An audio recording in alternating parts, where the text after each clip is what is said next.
ಅಂಬೇಡ್ಕರ್ ವಾದ, ಅಂಬೇಡ್ಕರ್ ವಾದ. ಡಾಕ್ಟರ್ ಬಾಬಾ ಸಾಹೇಬ್ ಅಂಬೇಡ್ಕರ್ ಅವರಿಗೆ, ಡಾಕ್ಟರ್ ಬಾಬಾ ಸಾಹೇಬ್ ಅಂಬೇಡ್ಕರ್ ಅವರಿಗೆ ಜೈ ಜೈ ಜೈ ಜೈ ಜೈ ಭೀಮ್, ಜೈ ಭೀಮ್ ಜೈ ಭೀಮ್, ಜೈ ಜೈ ಜೈ ಜೈ ಭೀಮ್, ಜೈ ಭೀಮ್ ಜೈ ಭೀಮ್.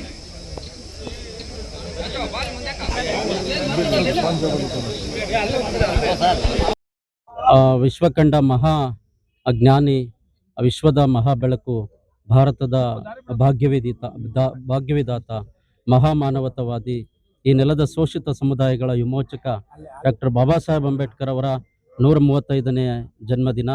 ಇದೊಂದು ರೀತಿ ಸಂಭ್ರಮ. ಇದು ಶೋಷಿತ ಸಮುದಾಯಗಳಿಗೆ ಒಂದು ಬಿಡುಗಡೆಯ ಭಾಗ್ಯದಾತನ ಉದಯದ ದಿನ.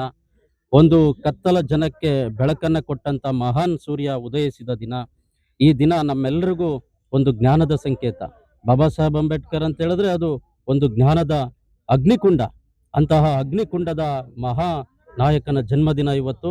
ಇದು ಈ ತಾಲೂಕಿನ ಮತ್ತು ಈ ದೇಶ, ಈ ರಾಜ್ಯ, ವಿಶ್ವಕ್ಕೆ ಒಂದು ರೀತಿ ಸಂಭ್ರಮ ಪಡುವಂಥ ದಿನ. ಆ ಕಾರಣಕ್ಕಾಗಿ ನಾವು ಇವತ್ತು ಎಲ್ಲರೂ ಸೇರಿ ಬಾಬಾ ಸಾಹೇಬ್ ಅಂಬೇಡ್ಕರ್ ಅವರ ಒಂದು ಜನ್ಮದಿನವನ್ನು ನಾವು ಅರಿವಿನ ಹಬ್ಬವನ್ನಾಗಿ ನಾವು ಮಾಡ್ತಾ ಇದ್ದೀವಿ. ಆ ಕಾರಣಕ್ಕಾಗಿ ಅಂಬೇಡ್ಕರ್ ಆಸೆ ಇಷ್ಟೇ, ಈ ನೆಲದ ಎಲ್ಲ ದುಡಿಯುವ ವರ್ಗದ, ಎಲ್ಲ ಶ್ರಮಿಕರ, ಎಲ್ಲ ನೊಂದವರ, ವಿದ್ಯಾರ್ಥಿ, ಯುವಜನ, ಮಹಿಳೆಯರು, ಎಲ್ಲ ಶ್ರಮಿಕ ವರ್ಗದ ವಿಮೋಚನೆಯೇ ಬಾಬಾ ಸಾಹೇಬ್ ಅಂಬೇಡ್ಕರ್ ಅವರ ಕನಸು. ಆ ಕನಸಿನ ನಿಟ್ಟಿನಲ್ಲಿ ಆ ಕನಸನ್ನು ಸಾಕಾರ ಮಾಡಲಿಕ್ಕೆ ನಾವೆಲ್ಲ ಅತ್ಯಂತ ಪ್ರಾಮಾಣಿಕವಾಗಿ ಕೆಲಸ ಮಾಡ್ತಿದ್ದೀವಿ. ಅಂಬೇಡ್ಕರ್ ಅಂತ ಹೇಳಿದ್ರೆ ಅದು ಇಡೀ ಈ ಭಾರತಕ್ಕೊಂದು ಗೌರವ. ಜಗತ್ತಿನಲ್ಲಿ ಭಾರತದ ಹೆಸರು ಹೇಳ್ಬೇಕು ಅಂತ ಹೇಳಿದ್ರೆ, ಒಂದು ಭಗವಾನ್ ಬುದ್ಧರ ಹೆಸರು ಹೇಳಿದ್ರೆ ವಿದೇಶಗಳಲ್ಲಿ ಗೌರವ, ಇನ್ನೊಂದು ಜ್ಞಾನಕ್ಕೆ ಅಂಬೇಡ್ಕರ್ ಅವರ ಹೆಸರು ಹೇಳಿದ್ರೆ ಇಡೀ ಜಗತ್ತಲ್ಲಿ ಭಾರತಕ್ಕೆ ಬಹುದೊಡ್ಡ ಗೌರವ. ಆ ಕಾರಣಕ್ಕಾಗಿ ಅಂಬೇಡ್ಕರ್ ಕೇವಲ ಕೆಲವೇ ಸಮುದಾಯಗಳ ನಾಯಕರಲ್ಲ, ಅವರು ಈ ನೆಲದ ಎಲ್ಲ ಶೋಷಿತ ಸಮುದಾಯಗಳು ಮತ್ತು ಎಲ್ಲ ಜನವರ್ಗಗಳು ಅವರನ್ನ ಒಪ್ಕೊಳ್ಳೇಬೇಕು, ಅವರ ಆದರ್ಶಗಳನ್ನು ಅಳವಡಿಸ್ಕೋಬೇಕು. ವಿಶೇಷವಾಗಿ ನಮ್ಮನ್ನೆಲ್ಲ ಕಾಪಾಡ್ತಿರೋದು ಇವತ್ತು ಸಂವಿಧಾನ.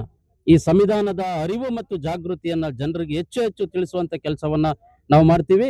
ಅದ್ರ ಜೊತೆಯಲ್ಲಿ ಸಂವಿಧಾನವನ್ನ ಉಳಿಸುವಂತ ಕೆಲಸವನ್ನ, ಅದು ಮುಂದಿನ ತಲೆಮಾರಿಗೆ, ನಮ್ಮ ಯುವಕರಿಗೆ ಸಿಗೋ ರೀತಿಯಲ್ಲಿ ಹೆಚ್ಚು ಹೆಚ್ಚು ಉಪಯೋಗ ಆಗೋ ರೀತಿಯಲ್ಲಿ ನಾವು ಆ ಜಾಗೃತಿಯನ್ನ ಮೂಡಿಸುವಂತ ಕೆಲಸ ಮಾಡ್ತಾ ಇದ್ದೀವಿ ಇವತ್ತು.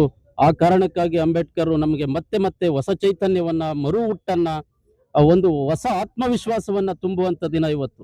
ಆ ಕಾರಣಕ್ಕಾಗಿ ನಮ್ಮಲ್ಲಿ ಭರವಸೆಗಳು ಮೂಡ್ತಾವೆ. ಅಂಬೇಡ್ಕರ್ ಜಯಂತಿ ಅಂತ ಹೇಳಿದ್ರೆ ನಮಗೊಂದು ಅದು ರೀತಿ ಸಡಗರ, ಅದೊಂದು ಸಂಭ್ರಮ, ಅದೊಂದು ಒಬ್ಬ ವಿಮೋಚಕನನ್ನ ನಾವು ಅತ್ಯಂತ ಪ್ರೀತಿಯಿಂದ ಸ್ವಾಗತಿಸುವ ದಿನ.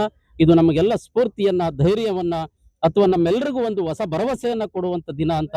ಆ ಕಾರಣಕ್ಕಾಗಿ ನಾವು ಪ್ರತಿ ವರ್ಷ ಬಾಬಾ ಸಾಹೇಬರ ಪ್ರತಿಮೆಗೆ ನಾವು ಗೌರವ ಸಲ್ಲಿಸುವ ಮೂಲಕ ಈ ಜಯಂತಿಯನ್ನ ಆಚರಣೆ ಮಾಡ್ತಾ ಇದ್ದೀವಿ. ಕೆಲವೊಂದಿಷ್ಟು ಕೋಮುವಾದಿಗಳು ಸಂವಿಧಾನವನ್ನ ಬದಲಾವಣೆ ಮಾಡಬೇಕು, ಕಿತ್ತೊಗಿಬೇಕಂತ ಹೇಳ್ತಾರೆ. ಇಂಥ ಸಂದರ್ಭದಲ್ಲಿ ಅವ್ರಿಗೆ ಏನ್ ಹೇಳಕ್ ಇಷ್ಟಪಡ್ತಾರೆ? ನೋಡಿ, ಈ ದೇಶದೊಳಗಡೆ ಕೋಮುವಾದಿಗಳು ಇದಾರಲ್ಲ, ಅವರು ಮೊದಲಿನಿಂದಲೂ ಈ ದೇಶದ ಬಾಬಾ ಸಾಹೇಬ್ರನ್ನ, ಈ ದೇಶದ ಸಂವಿಧಾನವನ್ನ, ಇದನ್ನ ವಿರೋಧಿಸ್ಕೊಂಡೇ ಬಂದಂತವರು. ಇದಕ್ಕೆ ಒಂದು ರೀತಿ ಅವರು ತಾಯಿಗೆ ದ್ರೋಹ ಮಾಡದ ರೀತಿಯಲ್ಲಿ ಅದು. ಬಹುಶಃ ಸಂವಿಧಾನ ಇಲ್ಲದೆ ಹೋದ್ರೆ ಯಾರು ಉಳಿಲಿಕ್ಕೆ ಸಾಧ್ಯ ಇಲ್ಲ. ಆ ರೀತಿ ಆ ಸಂವಿಧಾನವನ್ನ ಏನಾದ್ರೂ ನಾವು ತಿರುಚ್ತೀವಿ, ಬದಲಾಯಿಸ್ತೀವಿ ಅನ್ನೋದೇನಾದ್ರೂ ಅವ್ರ ಮನಸ್ಸುಗಳಲ್ಲಿ ಇದ್ರೆ ಅದು ಭ್ರಮೆ. ಯಾಕಂತ ಹೇಳಿದ್ರೆ ಈ ಜನ ಎಚ್ಚೆತ್ಕೊಂಡಿದ್ದಾರೆ. ಈ ಜನ ಎಚ್ಚೆತ್ಕೊಂಡು ಇವರ ಒಳ ಹುನ್ನಾರಗಳನ್ನ ನಾವು ಅರ್ಥ ಮಾಡ್ಕೊಂಡಿದೀವಿ. ಯಾವುದೇ ಕಾರಣಕ್ಕೂ ಈ ನೆಲದಲ್ಲಿ ಸಂವಿಧಾನವನ್ನ ಅರಳಿಸ್ತೇವೆ ಹೊರತು ಕಮರಿಸ್ಲಿಕ್ಕೆ ನಾವು ಯಾವುದೇ ಕಾರಣಕ್ಕೂ ಬಿಡೋದಿಲ್ಲ. ಅದು ರಕ್ತಪಾತ ಆದ್ರೂ ನಾವು ಅದಕ್ಕೂ ತಯಾರಿದ್ದೀವಿ. ಆ ರೀತಿ ಸಾಧ್ಯನೇ ಇಲ್ಲ.